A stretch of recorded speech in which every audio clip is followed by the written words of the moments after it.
Josemaria Escriva is known as the saint of ordinary life.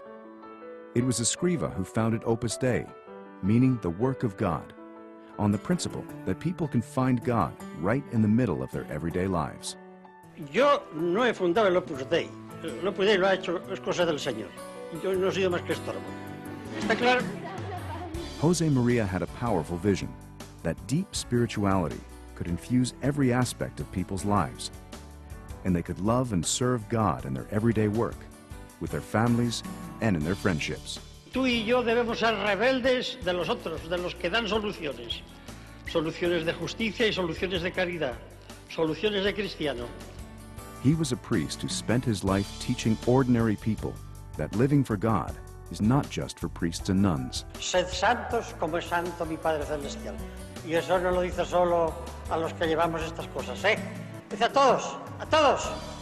People of every nation, race, and social condition could live the Christian calling in a new way by striving to be holy in the ordinary circumstances of their lives. A los casados, a los casadas, a los solteros, a los obreros, a los intelectuales, a los campesinos, a todos.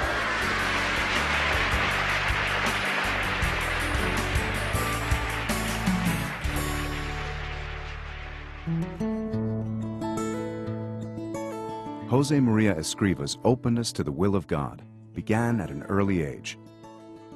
Born into a devoutly Catholic family, Josemaria would recite all his life the prayers his mother taught him.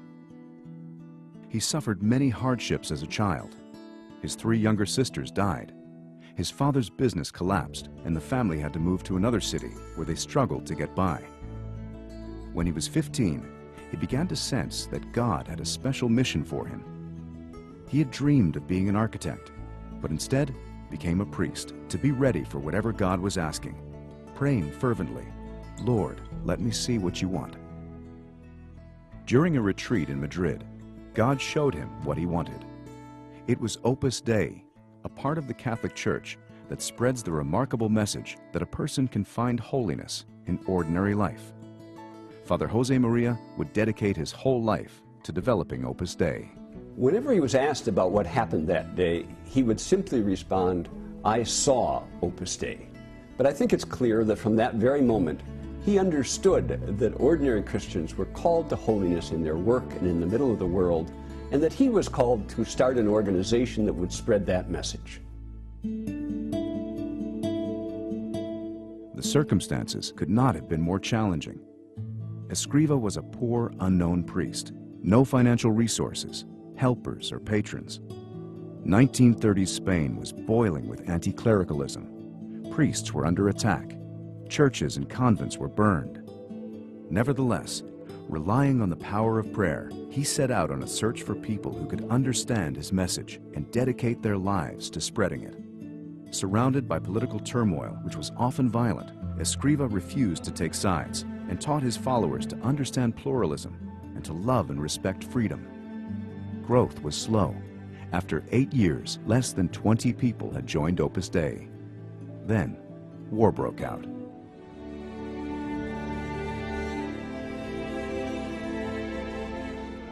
The Spanish Civil War brought even fiercer religious persecution. Thousands of priests and nuns were murdered. Father Josemaria was forced to abandon his clerical dress and to go into hiding in Madrid, moving from place to place to avoid capture and death. For a while, he hid in an insane asylum, pretending to be mentally ill. Later, he and a few members of Opus Dei found refuge in the consulate of Honduras, where they lived in a single room. During this time, he still ministered to many people, at times risking his life to do so. This was a time of great danger for all priests, but Father Josemaria felt he could not simply sit out the war in hiding, unable to carry out his priestly activities or work at the development of Opus Dei. So he decided to try to escape to the nationalist zone where religious activities were permitted.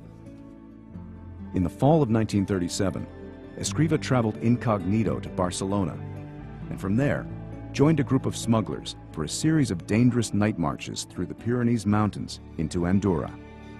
For the remainder of the war, he struggled to re-establish contact with the members and friends of Opus Dei.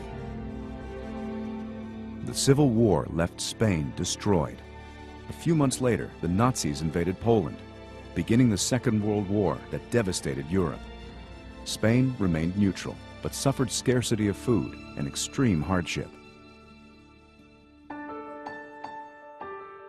Despite the difficult conditions, Father Josemaria immediately resumed his activities in Madrid, and Opus Dei began to grow rapidly. It spread to other Spanish cities, and in 1944, 3 lay members, all engineers, became the first priests of Opus Dei. From the beginning, Escriva had seen that Opus Dei would be for all people and for all time. In 1946, he traveled to Rome to seek Vatican approval so that international expansion could begin. He would live there for the rest of his life. By the mid-1970s, Opus Dei would be flourishing in over 30 countries on 6 continents. Father Josemaria wanted to personally teach members from all the new countries, so he oversaw the building of a large complex in Rome where young members could gather and study Christian doctrine and then return to their countries to spread it, along with the message of Opus Dei. He really threw himself into this battle of formation, as he called it. He spent hours and hours talking with his sons and daughters, and the optimism and confidence with which he did it was truly inspiring. Beginning in 1970, Father Josemaria made long catechetical trips where he would meet with large groups of Opus Dei members and their friends to strengthen them in their Christian faith. Es la santificación del trabajo, es decir, a cada cristiano, cualquiera que sea su oficio, que allí donde está puede y debe ser un buen hijo de Dios. On June 26, 1975, he died suddenly of a heart attack and was buried in the Church of Our Lady of Peace in the central headquarters of Opus Dei in Rome. Immediately, people around the world began to pray to him for all their needs. On October 6, 2002, before an enormous crowd in St. Peter's Square, Pope John Paul II declared him to be a saint, referring to him as the saint of ordinary life.